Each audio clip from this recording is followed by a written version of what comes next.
Olá pessoal, tudo bem? Hoje nós vamos estudar mais uma passagem dos Evangelhos, né? Nossa série sobre os Evangelhos, que está em Mateus capítulo 19. A história de Jesus, uma ideia que Jesus trocou com o famoso jovem rico, que não tem nome o cara, é só um jovem rico. Vou dar um conselho para vocês. Se você ler a Bíblia, preste atenção nas conversas de bêbado. O que são conversas de bêbado na Bíblia? Lucas 10, Jesus manda os discípulos saírem para pregar, para curar e tal. 70 discípulos. Aí os 70 voltam. Nossa, Jesus, em teu nome os demônios nos obedeceram e o caralho a 4 e tal. E aí Jesus, eu vi Satanás caindo do céu como um relâmpago. Não tem nada a ver, né, mano? O que tem a ver o comentário deles com o comentário de Jesus? É conversa de bêbado, né? É uma conversa de bêbado. Toda vez que você está numa conversa de bêbado dessa na Bíblia, tem segredo ali. E essa conversa de Jesus com o jovem rico, ela não é tão de bêbado, mas depois, quando o jovem rico vai embora, o que Jesus fala para os discípulos é conversa de bêbado. E é o que a gente vai estudar. Ok? Vamos lá. Mateus 19, a partir do versículo 16. Aí alguém se aproximou dele e disse: Mestre, que farei de bom para ter a vida eterna? Guarde esta palavra. Essas duas palavras, vida eterna. Jesus respondeu: por que pergunta sobre o que é bom? O bom é um só. Em Marcos e Lucas, esse texto também aparece, e Jesus diz: o bom é um só, que é Deus. Mas aqui o bom é um só. Mas se queres entrar para a vida, guarda os mandamentos. Ele perguntou-lhe: quais? Jesus respondeu: estes.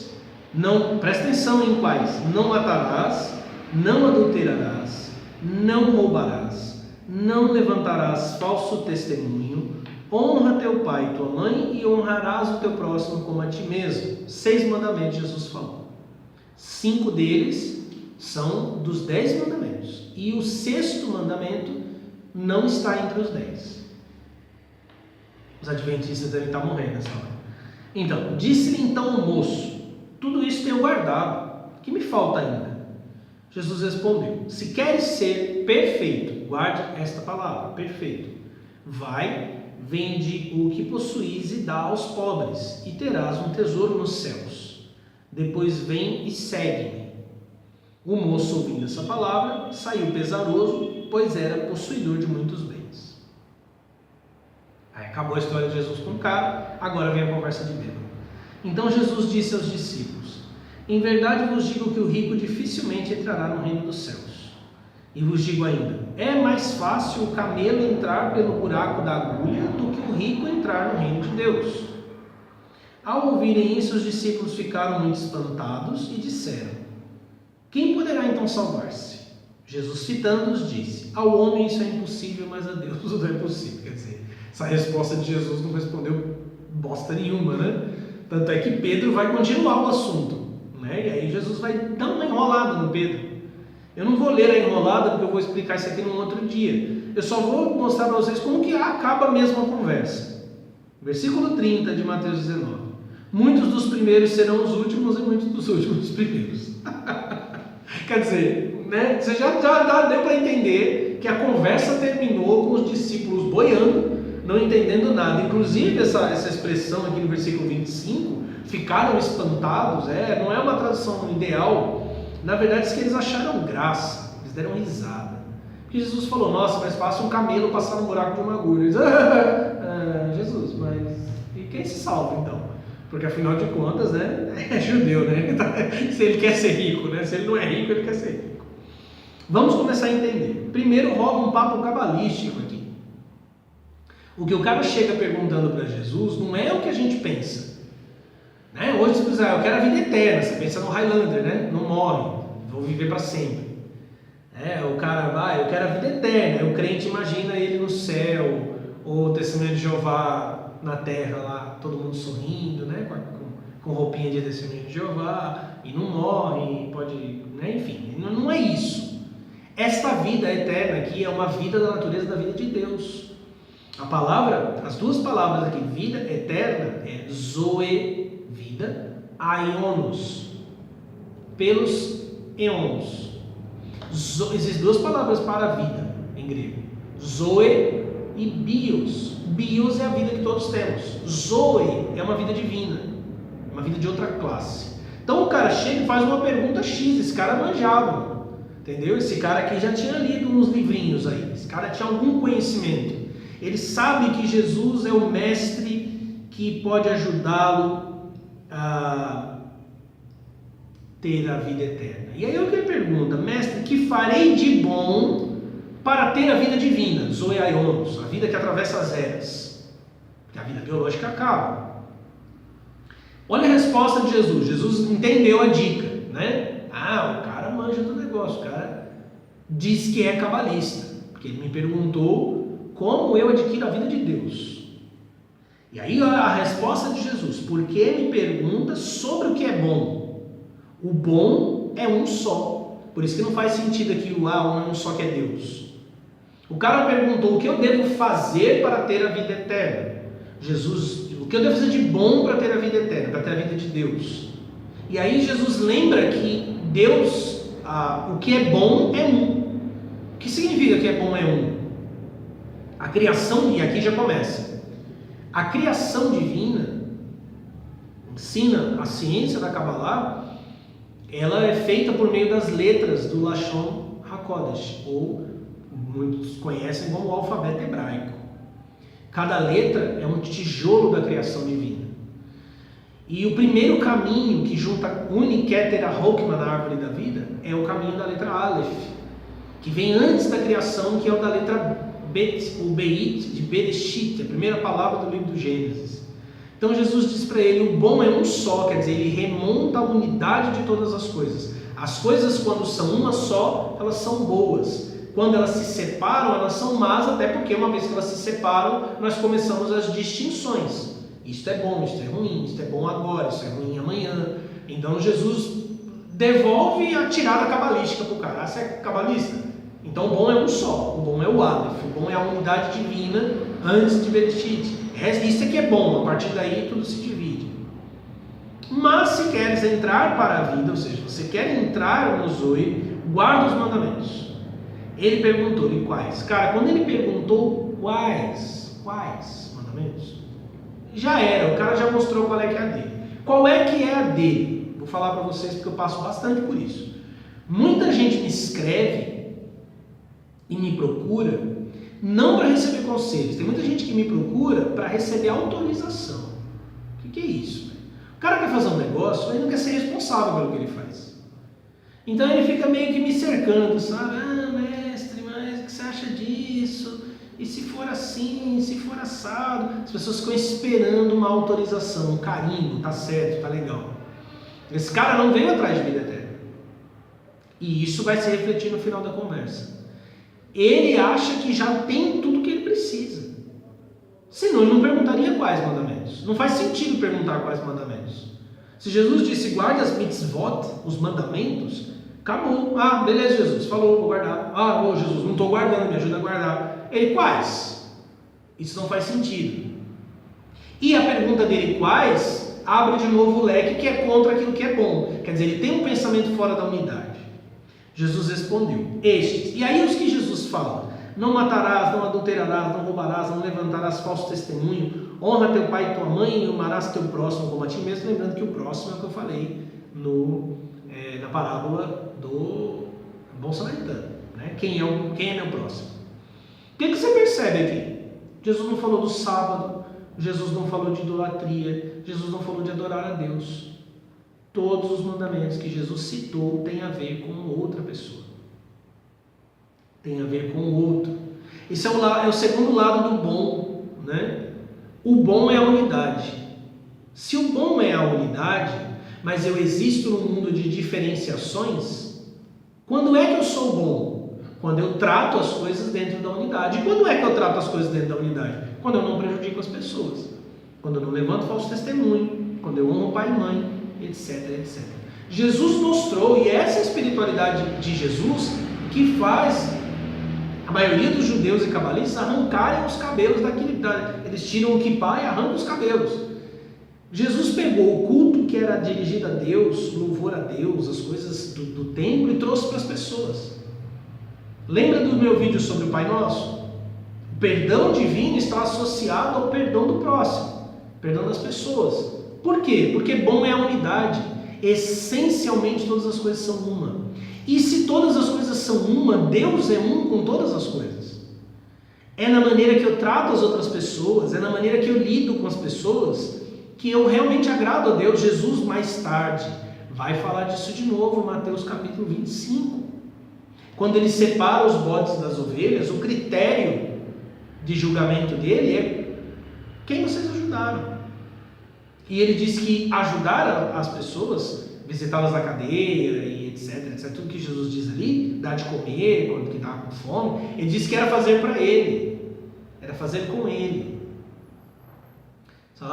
Mas e aí, como é que eu vou? Então se eu fizer para todo mundo, eu estou fazendo para Jesus? Jesus diz lá em Mateus 25, fizeste a um dos meus pequeninos. Eu vou tentar identificar quem são esses pequeninos daqui a pouco. Mas o fato é que Jesus tira de Deus, tira do metafísico e traz para o imanente. Tira do transcendente e traz para o imanente. Disse-lhe então o moço, tudo isso tenho guardado. Viu como ele é o pica? Viu como ele não veio aprender? Ele veio esperando que Jesus batesse um carimbo nele, na testa dele, e falou, nossa, cara foda, cabalista foda, esse cara aqui tem a vida eterna. O que me falta ainda? Isso eu já fiz, tudo isso eu já fiz. É isso aí que é para ter a vida divina? Então isso eu já fiz. Tem alguma coisa que falta? Jesus respondeu, se queres ser perfeito, lembra que eu disse para guardar também a palavra perfeito? Mateus 5,48, quando Jesus termina de falar uma série de coisas que ele está orientando as pessoas a fazer, ele diz, sede, pois, perfeitos como o vosso Pai Celeste também é perfeito. Quando Jesus diz, se quer ser perfeito, ele está dizendo, se você quer ser Deus, se você quer ser como Deus, o seguinte, vai, vende o que possuís, grave agora esta palavra, vende o que você tem, dá aos pobres e terás um tesouro no céu. Depois vem e segue-me, quer dizer, o cara não ia ter a vida eterna fazendo isso. Isso era o pré-requisito para seguir Jesus ter a vida eterna. O moço, ouvindo essa palavra, saiu pesaroso, pois era possuidor de muitos bens.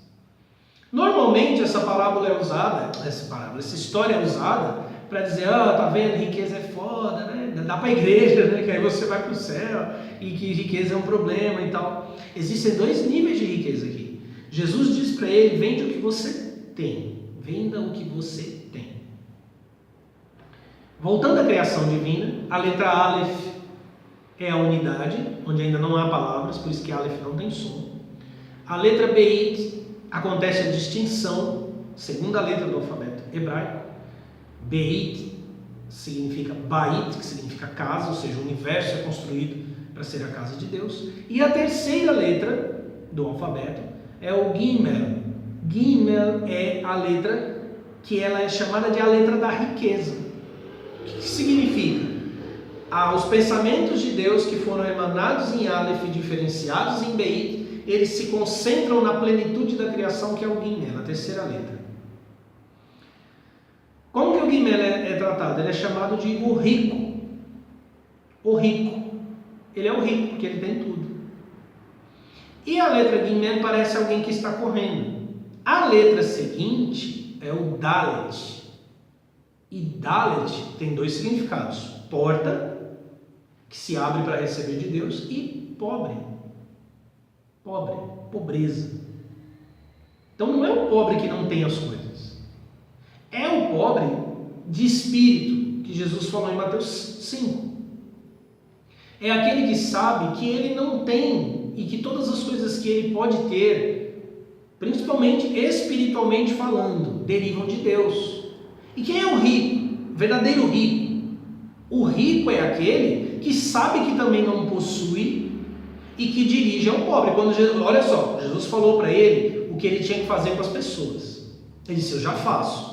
Jesus diz, então, vende tudo que você tem, já é a pegadinha. Se ele faz tudo isso, então ele não tem nada, ainda que ele possua bens. E dá aos pobres, ou seja, transmita a luz que você tem para outras pessoas. Seja o Gimel em busca do Dalet. seja o homem que se encheu da sabedoria divina, que recebeu a palavra divina, o Aleph Bet, ou seja, a palavra de Deus, conhece os mistérios cabalísticos e entrega aquele que não tem, o pobre que não tem. Mas quem é o pobre? Porque um monte de gente não tem. Um monte de gente não conhece Cabalá. Não é o pobre que não tem bens e não é o pobre que não conhece Cabalá, mas o pobre que sabe que precisa da Torá, que sabe que precisa, que a vida divina vai ser comunicada assim. São dois tipos de pessoas. Aquele que já recebeu, mas que não é dele, ele é rico porque ele recebeu do divino, e o que não tem, e que sabe que não tem e que precisa receber. Existem mestres, né? Desculpa. Nem está mais aqui quem falou. O moço, ouvindo essa palavra, saiu pesaroso, pois era possuidor de muitos bens. Ele entendeu do jeito que todo mundo entende. Ele chegou pagando de cabalista. O que eu faço para ter a vida das eras? E ele saiu pesaroso, primeiro porque ele acha que tem coisas. E ele era extremamente apegado a essas coisas. Esse é o rico que depois Jesus disse que dificilmente entrará no reino dos céus. O Zohar diz que o reino dos céus é Tiferet.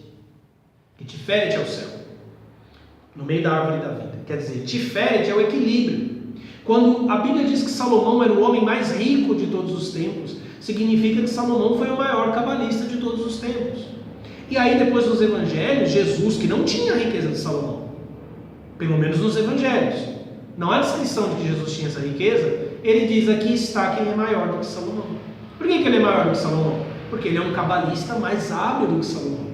Porque ele está também sentado no trono de Tiferet, ele está no reino dos céus, e ele harmonizou todos os elementos da árvore. Jesus diz que o rico, que rico? O que acha que está cheio de sabedoria, o que acha que já cumpre todos os mandamentos, o que acha que entende todos os mistérios, e o rico que está apegado aos seus bens, que acha que as coisas que ele tem, que estão em poder dele, são realmente dele. Como se qualquer coisa que eu tenho, ou que você tem, você realmente possui. Isso a gente não possui. O ladrão leva, a Dilma leva, as crises levam, entendeu? Basta acontecer uma crise, basta acontecer um acidente, o que você pensa que tem, você não tem nem tem um corpo. Ele pode ser tirado de você, entende? Mas a gente cria uma ilusão de que possuímos as coisas. Essa ilusão não depende do quanto o homem possui. Esse cara tinha muitos bens, ele poderia não ter nada. Tem um monte de gente que não tem nada e acha que, puta, não é foda, o cara é o dono do mundo. O cara mora na favela, o córrego aberto, sentindo o cheiro de merda lá, boiando os peixes toloços, e ele acha que ele é o cara, que o mundo está aos pés dele. Isso é um rico que não vai entrar na harmonia de Tiferet, que é o reino do céu. Aí Jesus fala uma outra coisa: e vos digo ainda, é mais fácil o camelo, a conversa de bêbado, entrar pelo buraco da agulha do que o rico entrar no reino de Deus. Aqui é onde os caras riem que parece uma piada. Mas Jesus falou em duplo sentido. A letra Guiné, no rico, ela tem, todas as letras elas têm uma descrição. Por exemplo, Aleph, Aluf, que significa mestre, ou touro, boi na verdade. Beit, Bait, que significa casa. E Gimel é gamal, camelo. Então aqui ó, Jesus está falando, é mais fácil o camelo, o Gimel, o rico celestial, entrar pelo buraco da agulha. Dentre as letras do alfabeto hebraico, tem uma letra que ela é, entre aspas, perigosa, que é a letra Kuf. A letra divina, uma das letras do nome de Deus, é a letra Re, associada a Sefirah de Binah. A letra Kuf, ela é um Re quebrado. Então você tem, o Re tem uma perna direita e uma outra perninha que tem uma abertura. Então o Kuf fecha essa abertura, e ele se fecha todo, na verdade, e a perna da direita desce abaixo da linha de onde você escreve. E se diz que a letra Kuf é a letra que rouba a luz divina, rouba e alimenta as kilipá, alimenta as cascas, o mundo da ilusão. A letra Kuf também tem um significado, também tem uma imagem que a representa, que é um macaco. Ou seja, a letra Kuf é uma imitação do verdadeiro sábio, é uma imitação até do ser humano. E a gematria da palavra macaco, ou kuf, ela é a mesma gematria, ou seja, o mesmo valor numérico da expressão da palavra buraco da agulha. O que Jesus disse, é mais fácil, é mais comum que o sábio, que a sabedoria, a riqueza da sabedoria, entre no buraco da agulha, entre no kuf, seja roubada, seja desviada. E aqui vale para tudo, e eu volto ao vídeo da parábola do bom samaritano com conselho: não alimente os macacos. Não alimente os macacos. Seja o guiné que corre atrás do Dalet. Julgue as pessoas, julgue a disposição de espírito delas. Cara, você está vendo que o cara é um nojo, não perde tempo com ele. Você está recebendo algo, você está entendendo que é uma sabedoria divina, compartilha com quem tem um mínimo de humildade, um mínimo de abertura. Você fala, mestre, você fala isso, mas você tem altos debates com os caras na parte. Tem altos debates porque é barato, cara. Discutir com a galera que chega achando que sabe alguma coisa na página é incrível. Ajuda os pobres, os verdadeiros pobres que querem a luz divina a aprender, humilha o macaquinho arrogante e rouba a luz. Porque quando o cara... a arrogância do macaco é extraordinária. O cara não sabe, mas ele fica batendo o pé como se soubesse. Mas a arrogância dele, você não está tentando transformar o macaco em ser humano. Você pode ensinar sinais o alfabeto dos sinais, né? Pode ensinar o cara a falar, mas ele nunca vai ser humano. O macaco pode aprender, mas ele não vai ser humano. Então o objetivo não é educar o macaquinho que está lá discutindo. O objetivo é tirar a luz dele. Porque esse é o trabalho de um cabalista. Ele tira a luz que é desviada da letra Kuf para a letra Re, que é a letra da sabedoria. Jesus disse, é mais fácil que o guiné passe pelo buraco da agulha, que é a letra Kuf. É mais fácil os verdadeiros sábios alimentarem os macacos. É isso que acontece. Dar mistérios, dar tempo, dar ajuda financeira, dar apoio a quem não presta, que alimenta as cascas e as ilusões do mundo, do que um rico, como esse cara que acabou de ir embora aí, arrogante pra cacete, que é um macaco também, né? Arrogante pra cacete, cheio de dinheiro, entrar no reino de Deus. Como eles não entenderam, eles só entenderam a questão da riqueza, ele vai ver quem vai se salvar. Veja que ter a vida eterna e se salvar são a mesma coisa, é a teoses. E Jesus disse ao homem isso é impossível, mas a Deus tudo é possível. Jesus quis dizer foi o seguinte: se Deus não consertar essa bosta, ninguém vai consertar.